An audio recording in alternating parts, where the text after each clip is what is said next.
In our previous lessons on topographical maps, we understood the meaning of topographical maps, and we also understood how they are an exact or accurate graphical representation of physical features that appears on the Earth's surface, which includes both natural as well as man-made features. We also understood that with the help of grid lines, that is northings and eastings, we can locate features present in any topographical map or topo sheet. In this lesson, we'll talk about and understand the significance of a very important element of a topographical map.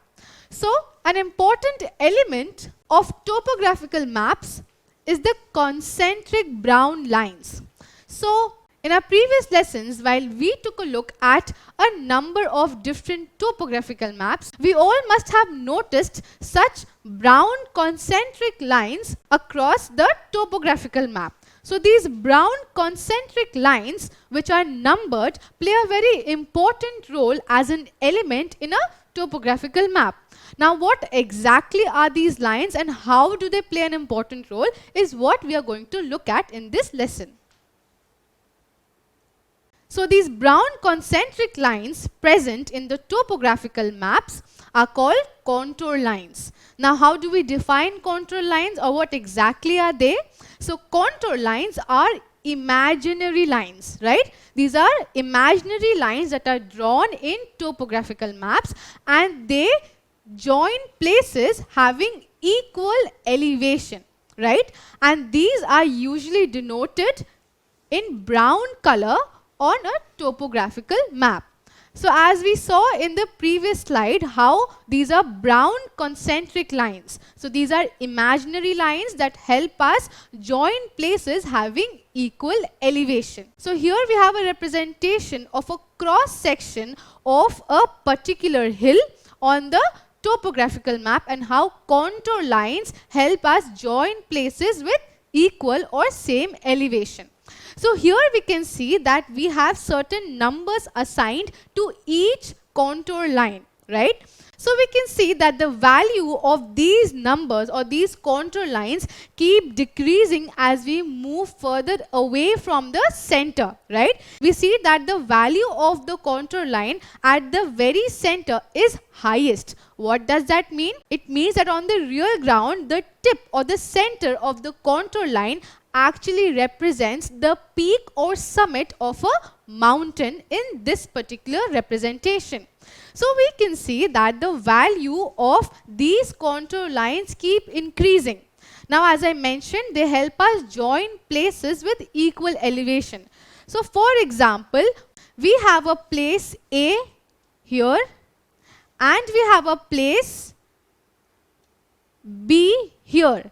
So A is a place on the contour line with the value 2000, while the other place, that is B, is placed on the contour line with the value 1500. What does that mean? It means that A is at a higher elevation than B. Now all these contour lines have a particular unit assigned to them. So in this particular graphical representation, we see that all these contour lines have a value in feet, which means that A is at the height of 2000 feet above sea level, while B, which is at a lower elevation than A, is at a height of 1500 feet above sea level. We also have two other places in this particular representation. Now take for example, other places that we could locate here are C, and D is located somewhere here. Now what does that mean? That is similar to that of A, while C is placed on a contour line which is similar to that of B. It only means that C and B are places having equal elevation, that is 1500 feet above sea level, while A and D are places having equal elevation, that is 2000 feet above sea level. Therefore, contour lines are imaginary lines that help us join places having equal elevation. Now in this particular image, we can see that these contour lines are a graphical representation of the real mountain or hill on the real ground. We can see that the value of the contour lines are increasing at the center while they are decreasing as we move away from the center, which means that the contour line at the very center represents the summit or the highest point of the physical feature, here a mountain on the actual ground, right? Now, as I mentioned, that the contour lines are drawn at a certain interval or distance from them. So in this particular representation, we can see that the difference between each value of the contour line is 15. So we can see that as we move from one contour line to another, the difference between each of them is of 15 meters, right? So from 140, when we move to the next higher contour, the difference between them is 15 meters. From 155, when we move to 170, again the distance or the difference is of 15 meters. So there's a particular difference or interval which is consistent throughout all the contour lines that are drawn in any topographical map. And this is what is known as contour interval. So contour interval is the vertical distance or difference between the contour lines. Now another important feature of the contour lines is the index contour. Now what exactly is the index contour? In this particular image, we can see that at certain interval, we have a thicker and a more bold contour line. These are known as index contours. So what exactly are index contours?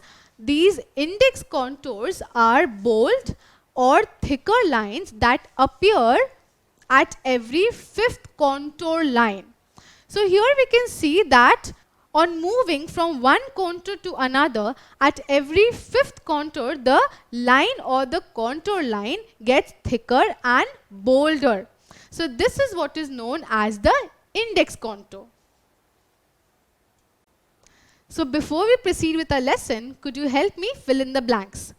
Index contours appear at every dash contour line. Is it the third contour line, the fifth contour line, or the seventh contour line? Well, you have already guessed the right answer. The right answer is the fifth contour line. So at every fifth contour line, the line becomes more bold and thicker.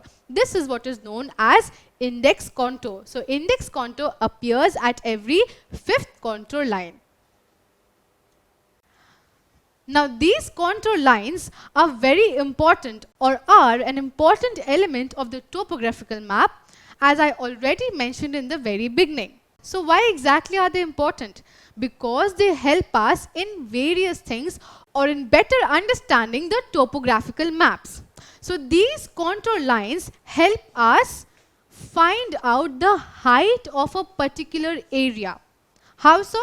So we can see that A is placed on a contour line which has a value of 1000 meters. So point A is at an elevation of 1000 meters above sea level. So here we understood the height of place A.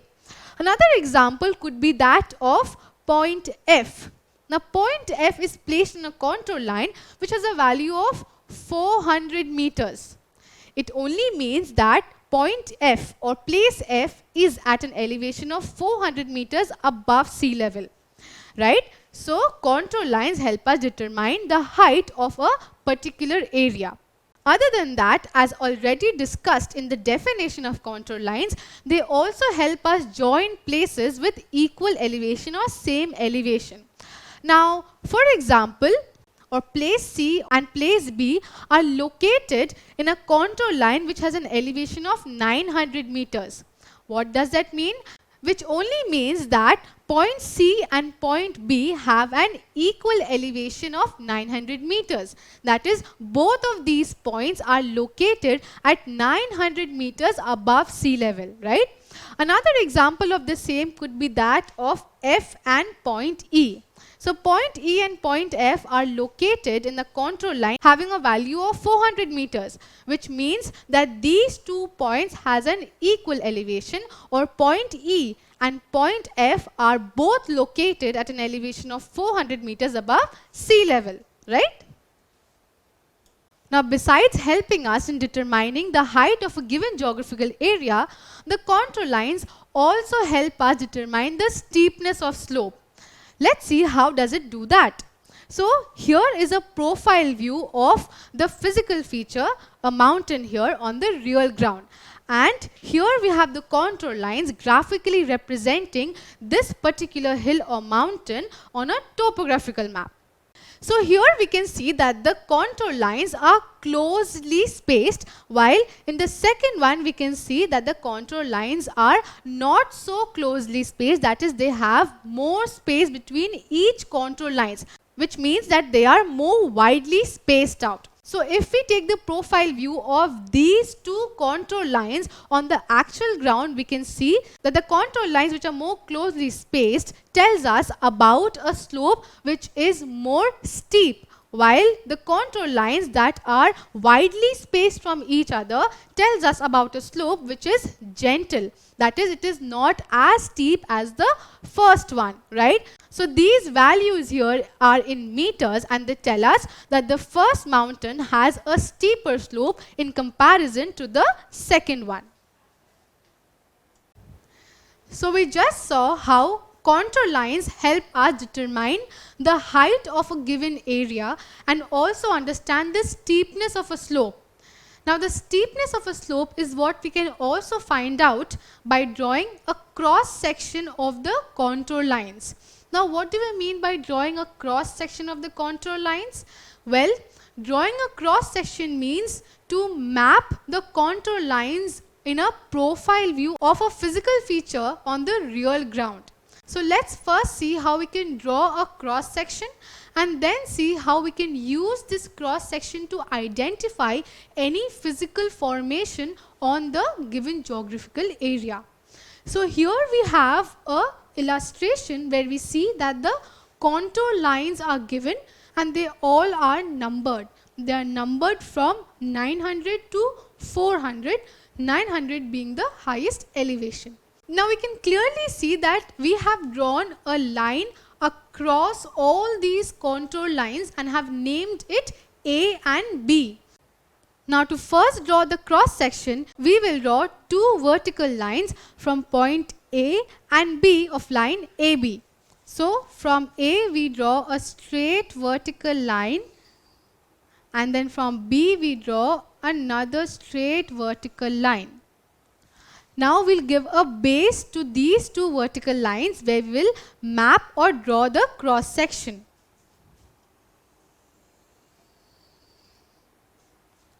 Now let's say all these contour values have a unit in meters.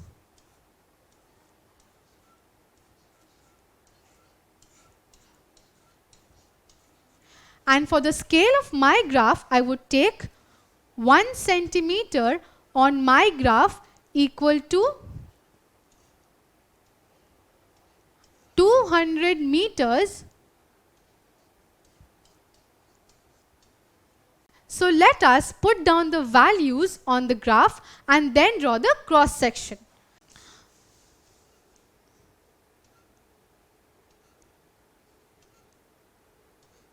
Now let us put down the values.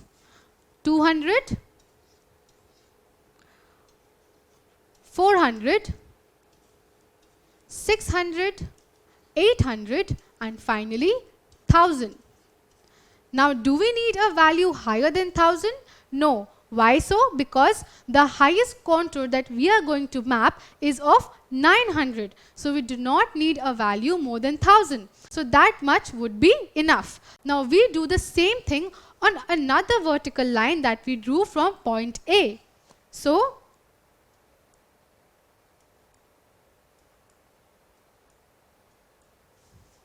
(200), 400, 600, 800, and finally 1000. So all these were the values that now we are going to use to draw the cross section. Now how do we start drawing the cross section? So we can see that point A at 400 is the first point that intersects the contour lines. So let's first draw a line from point A which has a contour value of 400. So if we come down from point A straight towards the values, we reach at this particular point. So this is where point A can be placed. Now after that we come to the second contour, that is at 500. So the second contour, which has a elevation of 500, is what we can map from line AB.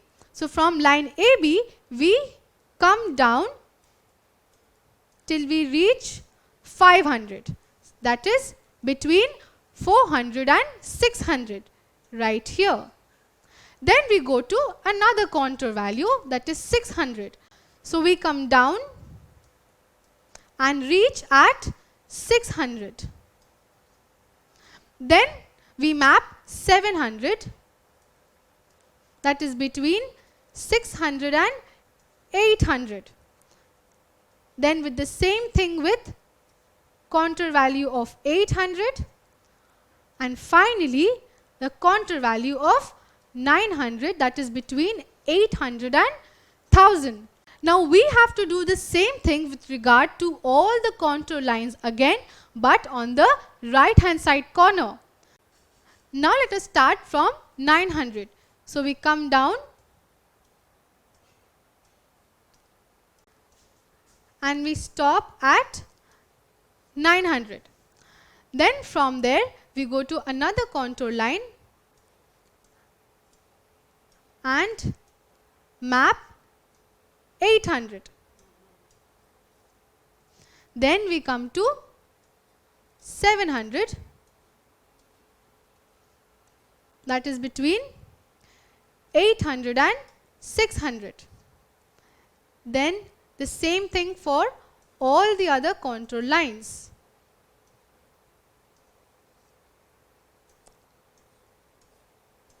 This would come down to 500, and finally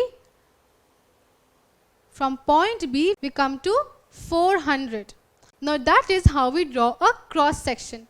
Now what we do next is we join all the points and see what exactly these contour lines are representing on the topographical map. So now we start joining all the lines from point A and we reach point B. What do we see here? We see that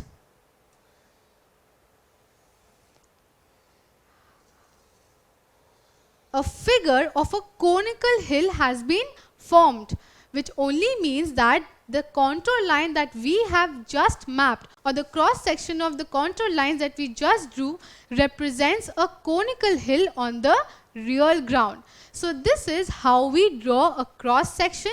It is very simple and very easy, though a little time consuming, but it accurately helps us to understand the different physical features that we can find on a given geographical area. Finally, the contour lines also help us determine or know the shape of a particular land. We can see that the contour lines are in the form of concentric lines, and we can see that the spacing of each of these contour lines are equal. So when we draw a cross section of these contour lines on the real ground, we understand the shape of the land. So here we can see that the shape of the land is of a conical hill, that is the physical feature on the real ground. So this is how contour lines also help us understand the shape of land. Now we have been seeing all this while that each contour line has a different value, which means that these contour lines generally do not converge or generally do not meet at a point. But when these contour lines merge or meet at a point, they represent features of a vertical slope, which usually is a cliff or a waterfall. So in this particular image, we can see that all the contour lines are converging or merging at a particular point.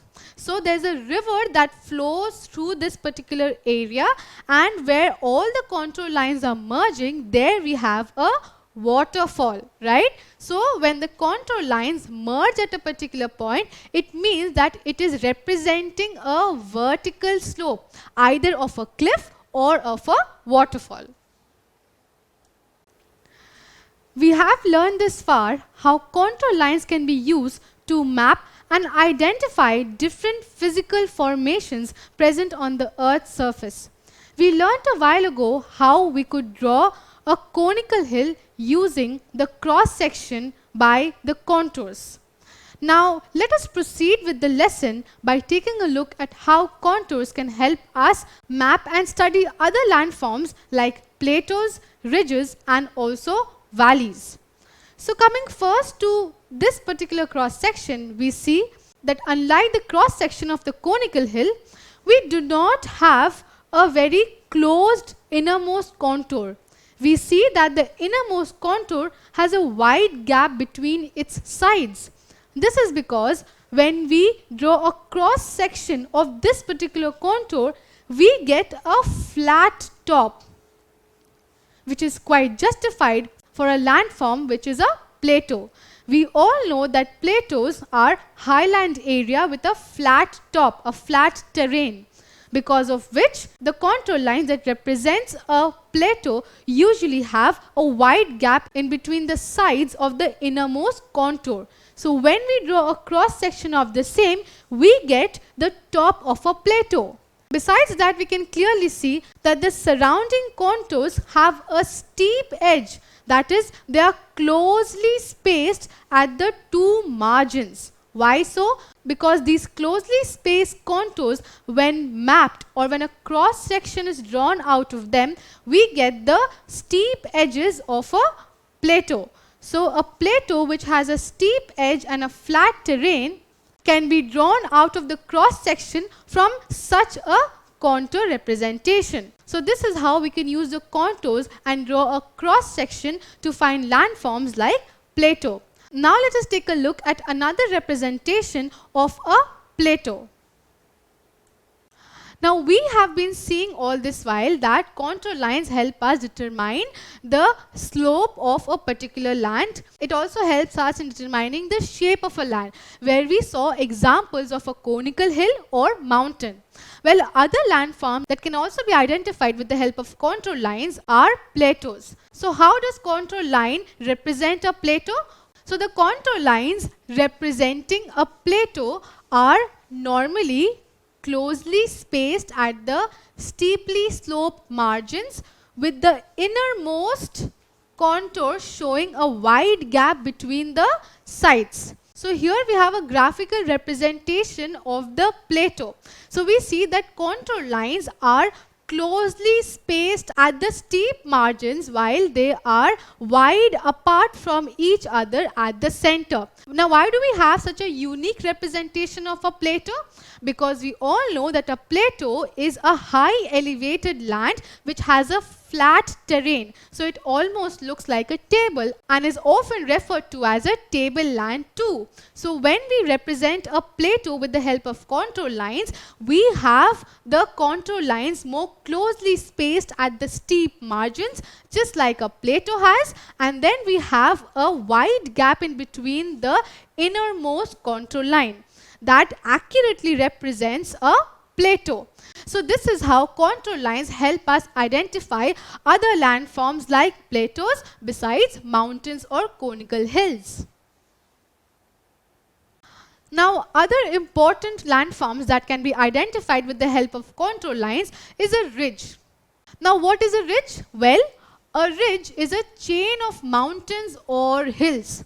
And these chain of mountains or hills usually have several peaks of different elevations. We can see in this image how we have a chain of mountain with several peaks at different elevation.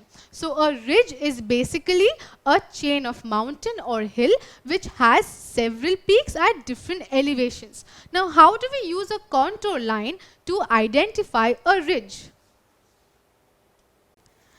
So we now know that a ridge is a chain of mountains and hills with several peaks of different elevations. So here is a representation of a ridge. Now as I mentioned, a ridge has several peaks with different elevations. Well, here we have a representation of an ideal ridge because almost all the peaks have a similar elevation. However, in reality, the peaks of a ridge usually have different elevations.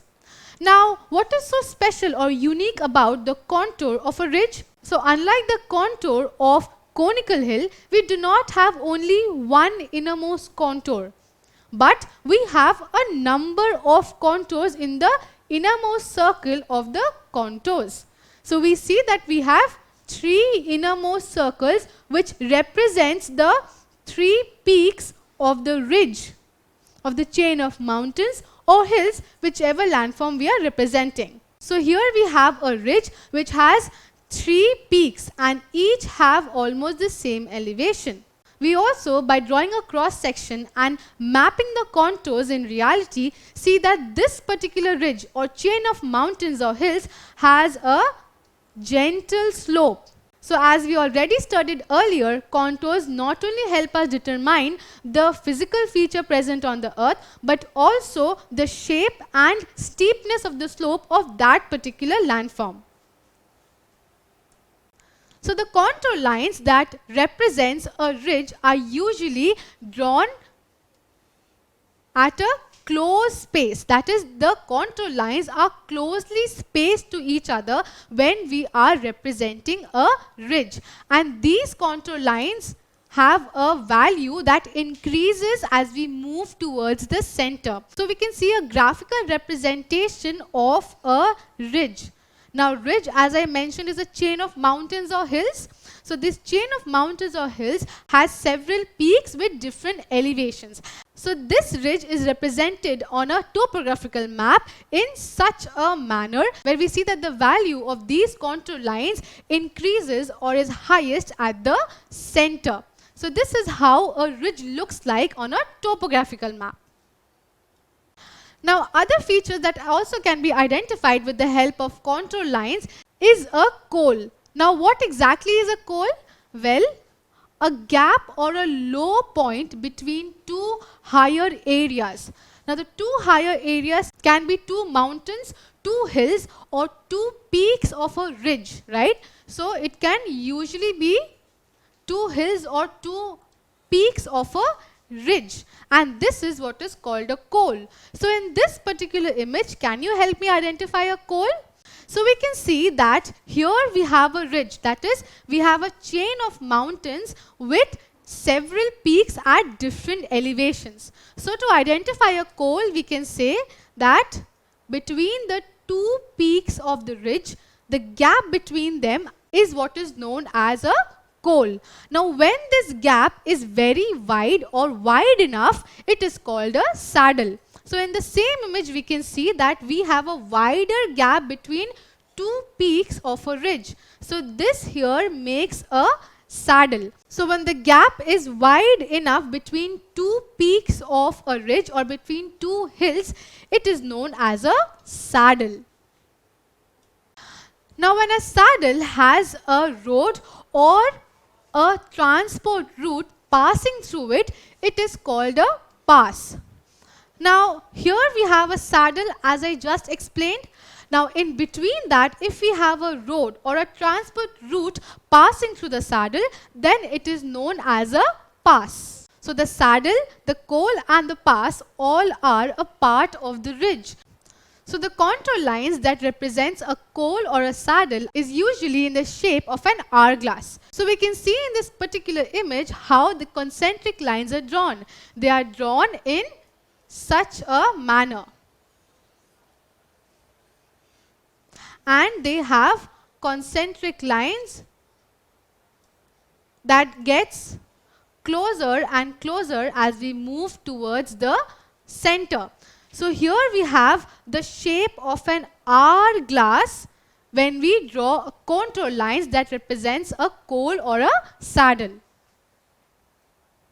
So that was a lot about some very interesting physical features that we find on the Earth's surface and how contour lines are used to represent them.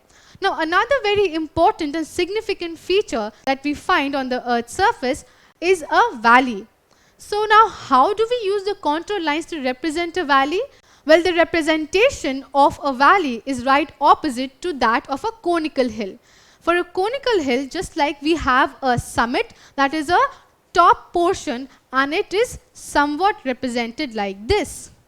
But for a valley, we have a opposite of this particular representation. We have a V-shaped formation with the bottommost acting as the valley bottom. So we can clearly see here that the contours are at a V-shaped formation, and when they are mapped on the real world, they look something like this. We can clearly see that the valley bottom is at 200, which means that the valley bottom is at an elevation of 200 meters above sea level, if meters in case is taken as a unit here. So this is how we can draw a cross section for a valley. Now let's see what exactly is a valley and how can we define it. So far we have learned that contour lines help us identify landforms such as mountains, hills, ridge and plateaus. Where other important physical feature that the contour lines help us identify is a valley. Now what exactly is a valley? A low-lying area or an elongated depression between hills or mountains, typically with a river or stream flowing through it, is called a valley. So here is an image where we can see that between two mountains we have a V-shaped depression or an elongated depression with a stream flowing through it. This is what is usually referred to as a valley. Now when we have to represent this particular landform on a topo sheet with the help of contour lines, this is what it looks like. So the valley bottoms are usually represented in the shape of U or V by the contour lines, and the closed end of these contour lines usually point towards higher elevation, as we can see here. So all these contour lines are closely spaced in the valley region, and they are either in the shape of a V or in the shape of a U. So this is how the contour lines help us identify a valley. Now we learned that the contour lines help us identify or determine the height of a given geographical area. Now besides the contour lines, other features on the topo sheet that also help us identify or locate places is a spot height. Now what is a spot height? Well, a spot height is a number on the topographical map that gives us the height of a given geographical area, usually in meters, above the sea level. Now in this particular image we can see that we have different numerical values placed on the image, and all of them are denoted with a black spot.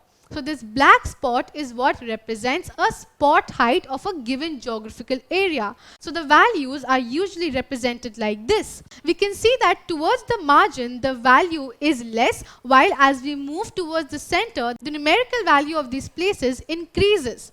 So the spot height of 240 tells us that the place located here is at a higher elevation than that located at spot height of 40. So this is how spot height helps us locate or identify the height of a given geographical area.